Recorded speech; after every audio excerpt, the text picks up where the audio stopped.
Do you remember Chester Bennington? The voice that defined an entire generation. The scream that carried both pain and power in the face of one of the biggest rock bands in the world. But behind the stage lights and global fame was a man haunted by childhood trauma, addiction, and a darkness he could never fully escape.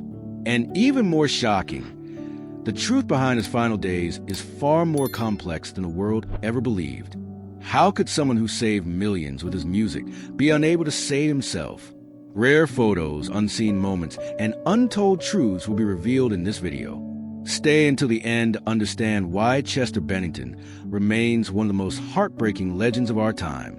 Long before Chester Bennington stood on the world's biggest stages, before millions screamed his lyrics back at him, before his voice became the soundtrack of an entire generation's pain, he was just a quiet, fragile boy growing up in Phoenix, Arizona, carrying wounds no child should ever bear. From the outside, Chester's childhood looked ordinary. His father was a respected police detective specializing in child abuse cases. His mother was a nurse, gentle but overwhelmed. But inside the walls of their home, Chester felt invisible, lonely, misunderstood. A boy trying to make sense of a world that felt far too heavy. Everything changed when he was 7. In interviews years later, Chester revealed the secret he hid for most of his life. He was sexually abused for years by an older male friend. He didn't know how to speak up, didn't know who would believe him, didn't know how to carry a pain that big. Fear kept him silent. Shame kept him isolated. Confusion twisted the world into something dark and unsafe. He described the experience as being trapped inside a nightmare you can't wake up from. And the trauma became the foundation of every battle he would fight as an adult. When Chester was 11, his parents divorced, another fracture in a childhood already splitting apart. His mother gained custody, and Chester suddenly found himself emotionally adrift, separated from the father he admired but rarely understood. The divorce magnified his feelings of abandonment. He felt unwanted, misplaced, disconnected from the people around him. He began drawing, writing, escaping into fantasy worlds. Art became his refuge, the one place where his pain made sense. By the time he entered adolescence, the trauma had carved deep scars. Chester was small, skinny, frequently bullied. Kids mocked his voice, his size, his quiet nature. He often walked home alone, crying, unsure why life seemed harder for him than for everyone else. And like many children in pain, he searched for something, anything, to numb the ache. At age 11, he tried drugs for the first time. By 13, he was drinking heavily. By 14, he was experimenting with cocaine, methamphetamine, and LSD. These were not the choices of a rebellious teenager. These were the survival mechanisms of a broken boy. Chester later said, "I was trying to kill the memories, trying to kill the voices, trying to kill the feeling that something was wrong with me. But the drugs only deepened the darkness." His home life offered little relief. His mother, loving but strict, struggled to understand the emotional chaos inside her son. His father, consumed by work, remained distant. No one truly saw him. No one understood the magnitude of what he was carrying. Chester bounced between houses, schools, and social circles, never feeling like he belonged anywhere. He often said he felt like a ghost walking through his own life. Music began as a whisper in the background, a small, fragile lifeline. He discovered bands like Depeche Mode, Stone Temple Pilots, 9 Inch Nails, artists who sang about the emotions he couldn't express. Their voices felt like his own. He began sketching melodies, humming harmonies, writing lyrics filled with pain beyond his years. The world around him remained chaotic, but music gave him a language for his suffering. Still, the trauma persisted. Still, the addiction worsened. Still, the loneliness followed him. As he entered his teenage years, Chester contemplated suicide more than once. He felt trapped, damaged, broken beyond repair. But every time he reached the edge, something, a lyric, a melody, a faint spark of hope, pulled him back. No one knew it yet, but this fragile boy with a shattered past would someday become the voice of millions who felt the same way. His pain would become his power. His trauma would become his truth. His suffering would become the raw fuel behind the music that changed the world. But at this moment in his life, Chester Bennington was just a child drowning in silence, searching desperately for something to hold on to.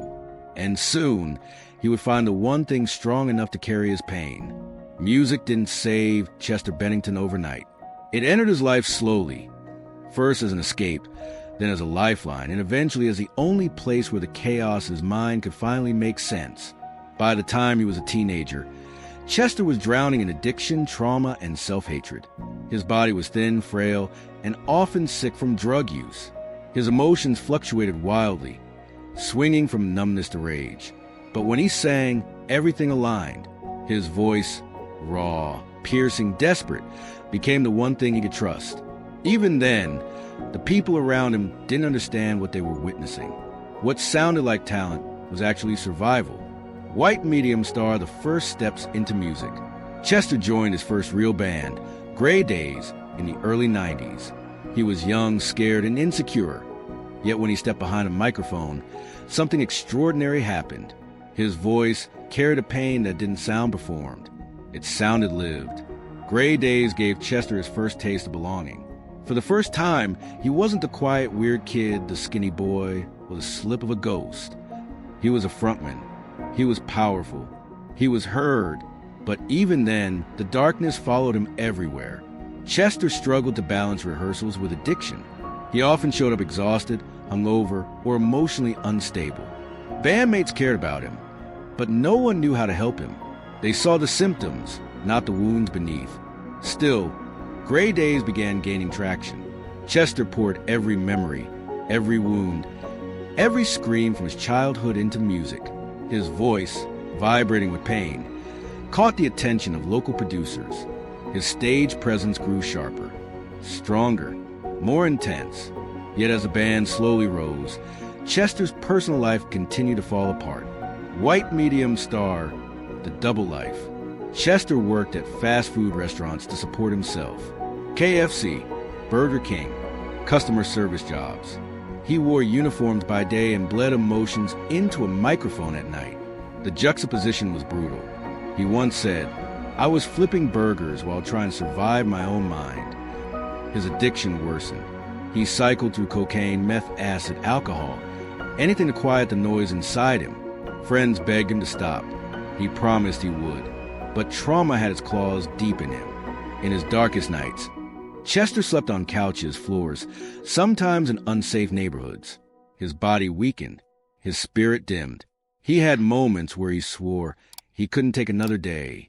But the music kept pulling him back, and it would eventually pull him toward destiny. White Medium star Gray Days falls apart. Despite gaining a loyal fan base, internal tensions rose. Miscommunication, creative disagreements, emotional volatility, particularly from Chester's unpredictable mental state.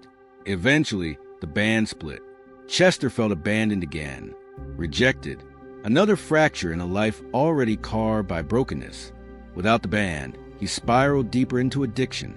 He felt useless, directionless, invisible. But destiny often works in shadows. White Medium star a demo tape that changed everything. In 1998, Chester received a call from an industry contact with strange news. A young band in Los Angeles was looking for a vocalist. They were making experimental music. They were blending rock, electronic, and hip-hop, and they needed a voice with real emotion. The band, at the time called Zero, sent Chester a demo. He listened, paused, listened again. Something inside him stirred, something like recognition, like fate.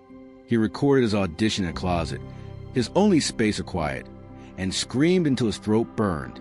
Not out of ambition, but desperation. He mailed the tape and waited. Just days later, the phone rang. It was Jeff Blue, the band's A&R contact. His voice was stunned. "Chester, they want you to come to Los Angeles." Immediately, White Medium started the journey to Los Angeles. Chester arrived in LA almost penniless, carrying trauma, addiction, and a voice that sounded like every wound he had ever endured. But when he entered the rehearsal room and met Mike Shinoda and the rest of the band, something clicked. Mike played a track. Chester closed his eyes, and he sang. Not performed, not acted, sang like he was bleeding. The room fell silent. The band knew instantly this was the missing piece. This was the voice of their generation. Chester had finally found people who didn't run from his darkness. They used it, transformed it, turned it into something powerful. Together, they renamed the band Linkin Park. Chester didn't know it yet, but he was standing at the edge of the greatest transformation of his life, a transformation that would make him a global icon, but also drag him into battles more intense than anything he had faced before. His voice would change music forever, but the pain that fueled it would never let him go. When Chester Bennington joined Linkin Park, the band didn't just gain a vocalist, they gained a weapon, a voice unlike anything the early 2000s had ever heard. Sharp but trembling, powerful but wounded, capable of shifting from a whisper to a scream that tore through the air like truth itself. This wasn't just singing, this was survival set to music. And when his voice collided with Mike Shinoda's introspective rap delivery, something revolutionary happened. It was the beginning of a sound that didn't fit into any category, because it wasn't made to, it wasn't manufactured, it wasn't designed for radio. It was born from pain, a hybrid of two wounded souls trying to turn their trauma into something meaningful. White Medium starred the creation of Hybrid Theory in 1999-2000. As the band prepared their debut album, Chester poured every memory, every nightmare, every buried scream into a recording booth. Producers were stunned. Chester didn't just perform the songs, he relived them. Crawling, one of the album's most iconic tracks, was a confession, a raw, unfiltered portrait of addiction and self-hatred. The chorus wasn't written to be dramatic. It was written because Chester felt it word for word. He later explained, "It's about feeling like you're losing control of yourself, about the fear that lives inside you." In the end, was born from Mike's existential frustration, but became Chester's emotional masterpiece. Numb would later follow, capturing generational pressure, anxiety, and emotional collapse with terrifying accuracy. Hybrid Theory wasn't just an album. It was a mirror reflecting the mental struggles of millions. White Medium star, global explosion. When the album finally released in October 2000, the world wasn't ready. Hybrid Theory became the best-selling debut album of the 21st century. Everywhere Chester went, crowds gathered. Linkin Park dominated radio, MTV, award shows, arenas. Chester, the boy who once felt invisible, was suddenly seen by the entire world. But fame did not bring peace. If anything, it made the wounds louder. White Medium star, the cost of fame. Touring became relentless. Interviews, photo shoots, concerts, rehearsals, city after city, plane after plane, night after night. Fans saw the powerful frontman, the screams, the stage dives, the energy that shook stadiums. But behind the curtains, Chester was struggling. Panic attacks before shows, insomnia throughout tours, drinking heavily to quiet the voices, breakdowns in hotel rooms, emotional collapse between performances. He once said, "I go from performing in front of 20,000 people to crying alone in my room." The trauma that fueled his voice also tormented him. Linkin Park's success was skyrocketing. Meteora, Minutes to Midnight, 1,000 Suns, but Chester was deteriorating quietly. Depression wrapped around him like a shadow he couldn't escape.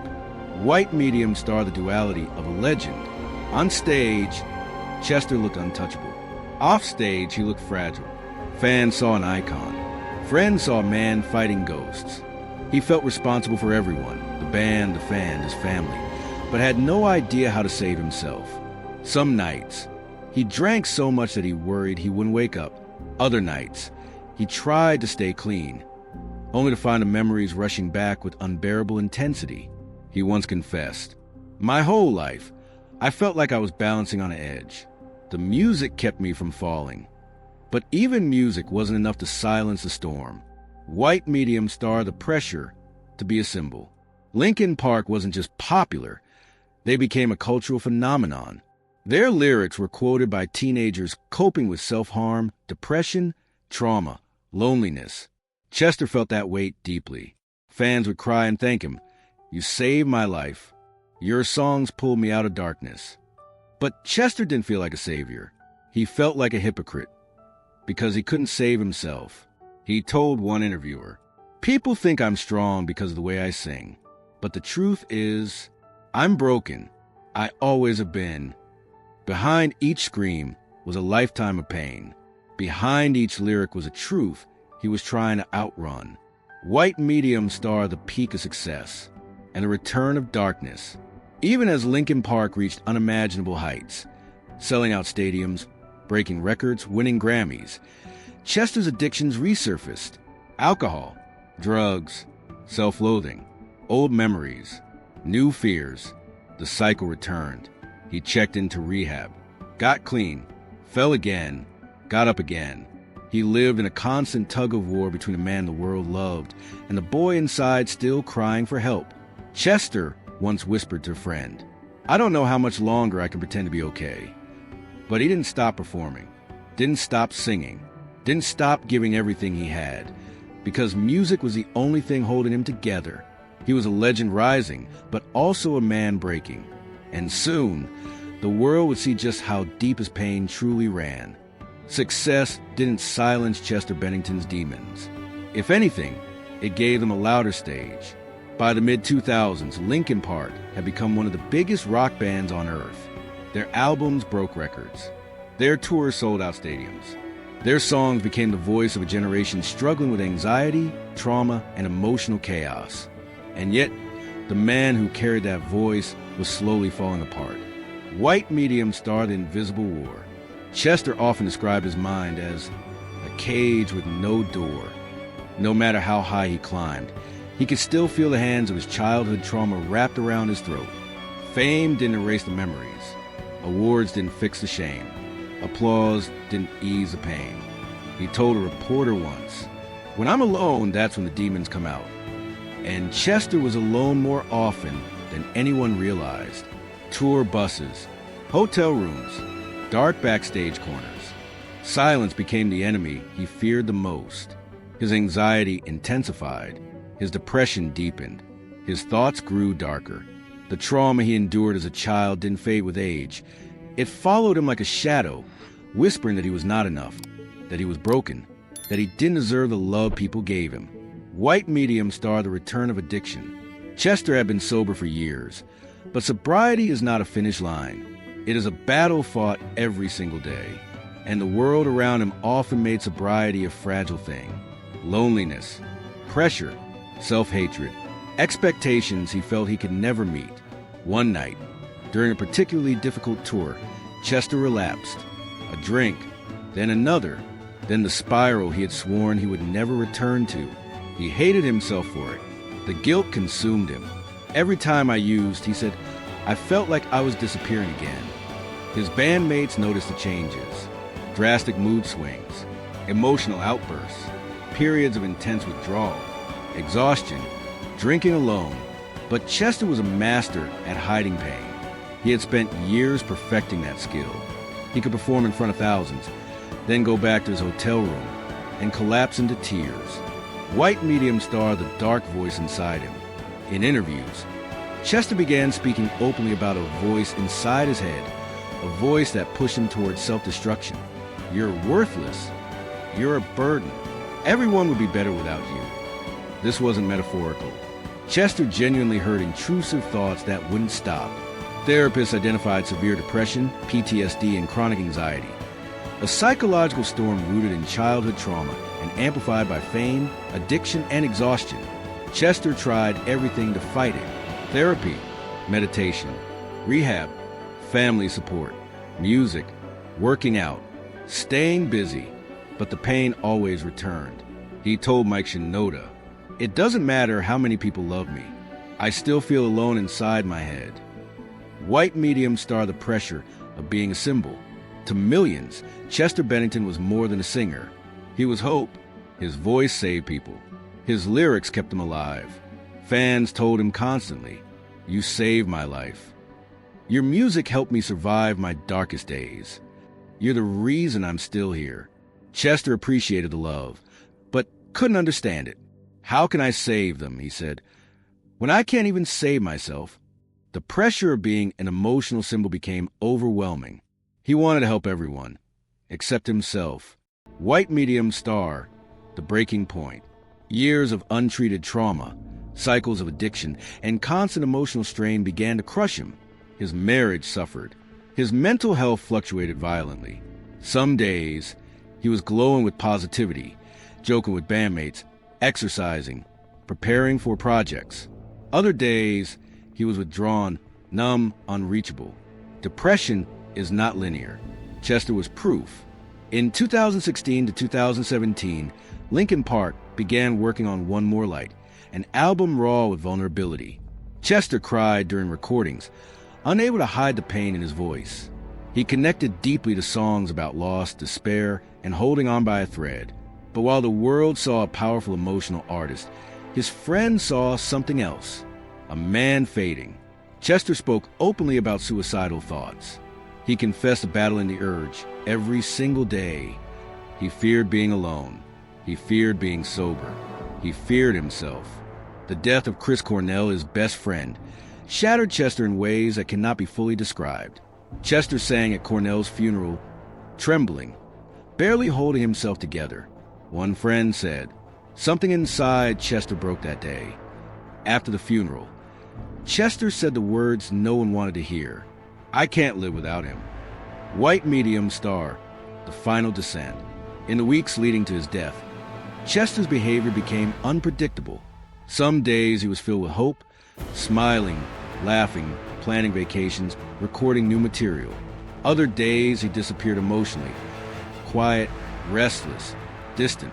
This is tragically common in people nearing suicide. Moments of clarity before collapse. Moments of calm before the storm. The truth was simple and devastating. Chester was fighting for his life, but he was fighting alone inside a mind that refused to let him rest. A mind still haunted by childhood trauma. A mind shaped by addiction and recovery. A mind drowning in grief for his best friend. A mind replaying memories he never escaped. Chester Bennington was not weak. He was exhausted, and the darkness he battled his entire life was growing stronger. Soon, the world would wake up to news that would break millions of hearts. But before that moment, Chester was simply a man trying desperately to hold on, trying to outrun the shadows, trying to silence the voices, trying to survive one more day. But the storm inside him refused to stop. As Linkin Park entered 2017, the world saw Chester Bennington smiling more than ever. He appeared energetic in interviews. He laughed with fans. He showed up to rehearsals with a spark people hadn't seen in years. But what the world didn't know, what even those closest to him struggled to recognize, was that Chester's mind was unraveling beneath the surface. Depression is a master disguise, and Chester, after decades of surviving trauma, had become an expert at hiding pain. White medium star, the weight of grief. On May 18, 2017, Chris Cornell, Chester's best friend, musical idol, and emotional anchor, died by suicide. The news shattered Chester completely. Chris had been one of the few people who truly understood his darkness. They shared a bond rooted in pain, honesty, and survival. They fought similar battles. They sang about similar wounds. They carried similar childhood scars. When Chester heard the news, he collapsed. He sobbed uncontrollably. He couldn't breathe. At Chris's funeral, Chester performed Hallelujah. His voice trembled. His hands shook. He looked like a man singing through a broken soul. Friends later said, a part of Chester died that day. He wrote letters to Chris afterward, letters of longing, sorrow, and guilt. Chester believed he should have seen the signs, should have protected him, should have done something. But in truth, Chester wasn't just mourning Chris. He was mourning the version of himself he had fought to keep alive. White medium star, the false hope. In the weeks following Chris's death, Chester's behavior became a haunting paradox. Some days, he was full of light, laughing with his children, swimming in the pool, cooking for friends, making plans for the future. Bandmates said he seemed the happiest he had been in months. But that kind of happiness can be misleading. Psychologists call it the calm before suicide, a brief lift in mood when a person has already made a final decision. It can look like peace, but it's resignation. Chester hid his darkness well. Too well. He told friends he felt hopeful. He began writing again. He exercised. He played with his kids. People around him thought he was healing. He wasn't. He was preparing. White medium star. The private struggle intensifies. In private, Chester was drowning. He couldn't sleep. He had recurring nightmares. He experienced intense episodes of derealization. His PTSD resurfaced violently. Addiction cravings surged. Grief for Chris consumed him. He told a friend, "I feel like I'm losing the battle. I don't want to, but I'm tired." In one of his final interviews, Chester said, "My whole life, I've battled depression and addiction. Some days I feel like I'm worthless, like I shouldn't be here." He wasn't exaggerating. He wasn't being poetic. He was speaking the truth, a truth no one knew how to save him from. White medium star, The Last 48 Hours. July 18th to 19th, 2017. Chester recorded episodes of Carpool Karaoke with Linkin Park and looked genuinely happy, laughing, joking, singing. Fans watching the footage today see a man full of life. But people close to Chester knew his mood swings were unpredictable. Happiness could turn to despair within minutes. That night, Chester had dinner with his family. He kissed his wife, tucked his kids into bed, watched TV, talked about weekend plans. He didn't seem distant. He didn't act withdrawn. He looked at peace. But sometimes peace is the most dangerous sign of all. White medium star, July 20th, 2017. The final morning. Early morning sunlight filled Chester's home in Palos Verdes. The house was quiet. Sometime between midnight and dawn, Chester walked alone to the hallway, past the family photos, past the guitars on the wall, past a fragment of a life full of love and pain. There were no witnesses, no messages, no warning. The man whose voice had saved millions couldn't save himself. At 9 a.m., a housekeeper found him. The news broke within hours, and the world stopped. White medium star, the shattering of millions. When fans learned what happened, grief erupted globally. Vigils outside Chester's home. Cheerful crowds singing Numb and One More Light. Tributes from every corner of the music world. Worldwide hashtags. Strangers comforting strangers who grew up on his music. Mike Shinoda's voice cracked when he confirmed the news. Band members collapsed in shock. Millions cried in bedrooms, cars, school hallways. Anywhere his music had once been a lifeline. This wasn't just a celebrity death. It was a loss of a voice that had carried an entire generation through their darkest nights. White medium star, the truth behind his death. Many people said Chester lost a battle with depression. But the truth is far more complex and far more heartbreaking. Chester wasn't weak. He wasn't giving up easily. He wasn't choosing to leave his family. He was fighting a lifelong war against childhood sexual trauma, addiction, PTSD, intrusive suicidal thoughts, the grief of losing Chris Cornell, the pressure of being an emotional symbol for millions, decades of internalized shame. He fought harder than anyone knew, but even warriors fall when they're exhausted. Chester didn't die because he wanted to disappear. He died because the pain wouldn't. One therapist described it best. Chester fought a 40-year battle with trauma. Most people wouldn't survive a fraction of what he endured. White medium star, the unanswered questions. In the months after his death, people searched for answers. Why didn't he ask for help? Why didn't we see it coming? Was he thinking of Chris? Was it impulsive? The truth is simple and tragic. Suicide is not logical. It is emotional. It is chemical. It is psychological. And in Chester's case, it was a final act of a lifetime spent in pain. White medium star, the moment the world woke up. Chester's death forced millions to confront a difficult truth. Even the strongest voices can break. Even the loudest screams can go unheard. Even the people who save us need saving themselves. His story shattered the myth of the strong artist. It exposed the depth of trauma. It revealed the hidden cost of fame. And it reminded the world that mental health battles do not care about talent, success, love, or legacy. Chester Bennington didn't lose his fight. He fought until the end. But no one can fight forever, not alone. The day Chester Bennington died, The world didn't lose just a rock star. It lost a voice that had carried millions through their darkest nights. A voice that screamed the pain people were too afraid to speak. A voice that made suffering feel understood and survivable. When the news broke on July 20th, 2017, the shock was immediate and overwhelming. It felt unreal, impossible, wrong. For millions, Chester wasn't just a frontman of Linkin Park. He was the sound of their childhood, their teenage years, their healing, their survival. White medium star, a global heartbreak. Within hours, fans gathered around the world. Outside Warner Brothers headquarters, in front of Chester's home, at concert venues, in public parks, at murals painted overnight. People lit candles.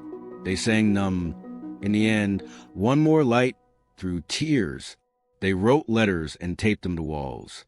They placed headphones playing Linkin Park songs on memorials made of flowers. Strangers hugged each other. People who had never met Chester cried, as if losing a brother. One fan wrote, "He screamed what I was too broken to say." Another, "Chester didn't just sing to us. He understood us." This wasn't ordinary grief. This was global devastation. White medium star, the band's pain. Mike Shinoda was in tears when he confirmed the news. He could barely speak. Linkin Park members described those days as a blur, numbness, disbelief, heartbreak. For years, they had stood beside Chester through highs and lows. They celebrated his victories, held him during breakdowns, watched him fight courageously against a lifetime of trauma. To lose him was like losing the heart of the band. In a letter addressed to Chester, Linkin Park wrote, "We're trying to remind ourselves that the demons who took you were always part of the deal. You taught us how to build an empire, and now we're trying to figure out how to live without you." It was one of the rawest public tributes in music history. White medium star, the world reevaluates his music. After his death, the world returned to Linkin Park songs. But they sounded different now. Some lines felt prophetic. Others felt like cries for help hiding in plain sight. Chester's voice, trembling, soaring, breaking, suddenly revealed truths listeners had never heard before. Numb, transformed from a teenage anthem to a portrait of emotional suffocation. One More Light became a eulogy. In the end, sounded like a man trying to make sense of a life slipping out of his control. Breaking the Habit felt like a confession. Chester wasn't performing pain. He was documenting it. And through that honesty, he made millions feel less alone. White medium star, the legacy he could not see. Chester Bennington left behind more than music. He left a generation that survived because of his voice. Fans who found courage through his openness. Artists inspired by his vulnerability. Conversations about trauma, addiction, and mental health that had long been silenced.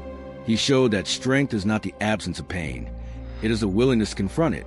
His legacy is not a tragedy. His legacy is truth.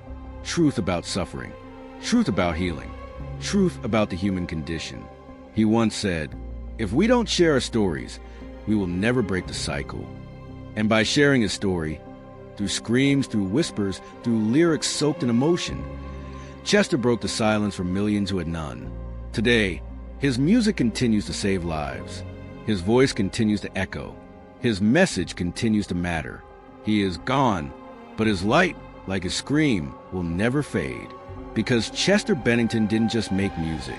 He made people feel understood, sometimes for the first time in their lives. When the world remembers Chester Bennington, it remembers the voice first. The scream that cracked open the silence. The whisper that carried a lifetime of hurt. The tone that made millions feel understood. But behind every note was a man who fought harder than anyone will ever know. A man whose heart was as fragile as it was fierce. Chester's story was never just about fame or music or tragedy. It was about survival. It was about a boy who endured the unendurable, grew into a man who gave everything he had, and carried a weight so heavy it should never have been as alone. He sang because he needed to. He screamed because it was the only language his pain understood. And through that honesty, he built a bridge to millions who felt broken in the same way. His death shocked the world, but his life changed it. He taught people that vulnerability is strength, that sharing your wounds can heal others, that even in the darkest moments, There is connection waiting to be found. Chester Bennington didn't lose a battle. He fought one every day, with courage most people will never comprehend. And though his story ended too soon, the echo of his voice remains. In the people who survived because of his music, in the hearts he lifted when he couldn't lift himself, in the truth he carved into every lyric he left behind. He is gone from this world, but he is not silent, and he is not forgotten, because some voices don't fade. They continue to resonate long after the